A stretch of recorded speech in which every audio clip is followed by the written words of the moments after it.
আলাইকুম everyone, welcome to ইফতার blog. আশা করছি সবাই অনেক ভালো আছেন। আলহামদুলিল্লাহ আমি অনেক ভালো আছি। সো ওই দিন আমরা গত 2 দিন আগে আমি আর আমার হাজব্যান্ড বাহিরে ইফতার করার জন্য চলে গিয়েছিলাম।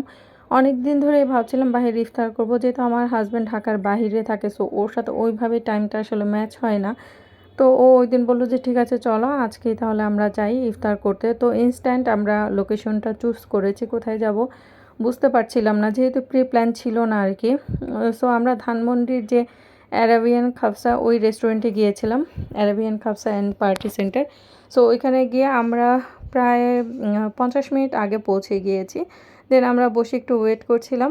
পরে আমরা একটু নিচে নেমেছিলাম, নিচে নেমে হচ্ছে একটু ভাজাপুরি কিনে নিয়ে এসেছিলাম, যেমন হচ্ছে আলুর চপ, বেগুনি, পেঁয়াজু, এরকম এই 3টা জিনিস। কারণ হচ্ছে ডিম চপ, কারণ হচ্ছে অ্যারাবিয়ান ক্যাপসাতে যেটা গিয়ে আমি দেখলাম, আমার কাছে খুবই অবাক লাগলো যে রমজান মাসে কিন্তু বিজনেসের জন্য বা প্রফিটের জন্য অন্যান্য রেস্টুরেন্টগুলোতে যেটা করে, ওরা হচ্ছে মাস্ট বি একটা হচ্ছে ইফতার প্ল্যাটার, যেখানে ছোলা, আলুর চপ, পেঁয়াজ ভাজাভুজি, এই টাইপসের বেসিক যেই ইফতারের জিনিসগুলো ওই খাবারগুলো থাকে, এবং ওইটা হচ্ছে মাস্ট বি নিতেই হবে এরকম থাকে। বাট ওদের এখানে এরকম কোনো কিছুই ছিল না, ইফতারের কোনো আইটেমই ছিল না। ওদের পপুলারিটি যেটার জন্য অ্যারাবিয়ান খাবসা, তো ওইটাই ছিল শুধু। তো আমরা হচ্ছে দুইজন, এখানে আমার হাজব্যান্ড একটা ওয়াটারমেলন জুস আর আমি হচ্ছে একটা লাচ্ছি অর্ডার করলাম। আর এই তো আমরা আর কি দুইটা, একটা হচ্ছে অ্যারাবিয়ান খাবসা আর একটা হচ্ছে লাহাম বা এরকম নাম ছিল। তো অ্যারাবিয়ান খাবসা যেটা ওটা ছিল হচ্ছে চিকেন দিয়ে, আর লাহাম যেটা ওটা মাটন দিয়েছিল। তো ওরা আর কি হাফ হাফ করে আমাদেরকে প্লেটে এভাবে সার্ভ করে দিয়েছে।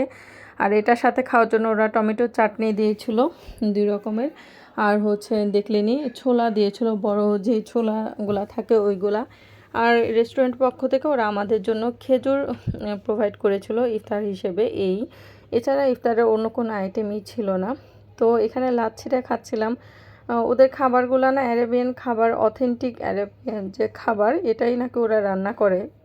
তো আমার কাছে তেমন একটা লাগে না। লাচ্ছিটা একদমই মনে হয়েছে যে মিষ্টি দইটা জাস্ট হচ্ছে ব্লেন্ডও করে নাই হয়তো বা, কারণ ব্লেন্ড করলে আর একটু পাতলা হয়ে যায়।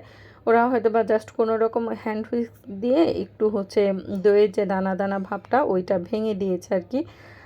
আর হচ্ছে সাথে হয়তো বা আরও চিনিও অ্যাড করেছিল। তো লাচ্ছিটা একদমই লাচ্ছির মতো লাগছিল না, দই দই মনে হচ্ছিল। আর দেন হচ্ছে যেহেতু অন্য কোনো ইফতারের আইটেম ওদের এখানে ছিল না, তো আমরা বাইরে থেকে কিনে আনা যে আলুর চপটা ছিল ওটাই খাচ্ছিলাম আর কি। দেন হচ্ছে ওদের অ্যারাবিয়ান খাবসাটা ট্রাই করলাম। এর আগে আমি টু বি অনেস্ট কখনোই অ্যারাবিয়ান খাবসা খাইনি। তো এখানে যেটা ছিল বাসমতি রাইস ছিল। আর অ্যারাবিয়ান খাবসাতে যেটা শুনেছি বা ছবিতে যতদূর দেখেছি, যে প্রচুর পরিমাণে এখানে ক্যাশিউ নাট, নাট যেটা আর কি, বাদাম, কাজু বাদাম আমরা যেটাকে বলি, ওইটা প্রচুর পরিমাণে ইউজ করা হয়, প্রচুর পরিমাণে কিশমিশ ইউজ করা হয়। বাট এখানে কিশমিশ বা ক্যাশিউ নাট কোনোটাই ছিল না।